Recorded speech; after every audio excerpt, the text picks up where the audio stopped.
নতুন মেয়ে জামাই বিয়ের পর প্রথম বাড়িতে এসেছে আর জামা কাপড় না দিলে কি হয়, ওই কারণে ওরা যেদিন এসেছে তার পরের দিনে আমি আর মা দুজন চলে এসেছি ওদের জন্য জামা কাপড় কেনার জন্য। আর মা কিন্তু দুই মেয়ে জামাইকেই দেবে, ওই কারণে আজকে আমরা চলে এসেছি। আর এই যে দোকানটা, এটা কিন্তু অনেক পুরানো দোকান আর এখান থেকেই আমাদের বেশিরভাগ জিনিসপত্র সব নেওয়া হয়। তো এখানে আমি আর মা এসে জামা কাপড় সব দেখছি।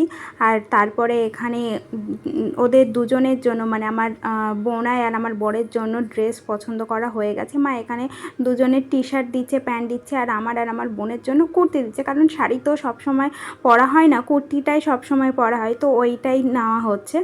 আর এখানে ওই দুটো ড্রেস পছন্দ করা হয়েছে আর ওটা মা পছন্দ করেছে। লাস্টে আমি মানে বললাম যে হ্যাঁ দুটো ভালো লাগবে ওদের গায়ে, ও তারপরে ড্রেস দুটো নেওয়া হয়েছে।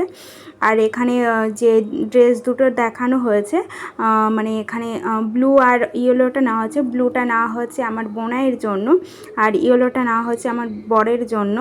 দুজনের গায়ে ড্রেসগুলো কেমন লাগবে অবশ্যই একটু কমেন্ট করে জানিও। এই দুটো ড্রেস তো মানে আমি পছন্দ করেছি, মা বলেছিল যে এই দুটো ড্রেস কেমন লাগছে, তো আমি তারপরে আরও অনেক ড্রেস বলেছিল, তো তার ভেতর থেকে এই দুটো ড্রেস আমার পছন্দ হয়েছে, যে আমি বললাম এই দুটো ড্রেস দুজনের গায়ে খুব ভালো লাগবে। আর দুজনের জন্য আবার প্যান্ট নেওয়া হয়েছে আর আমাদের জন্য কুর্তি টুর্তি নিয়ে আমরা চলে এসেছি।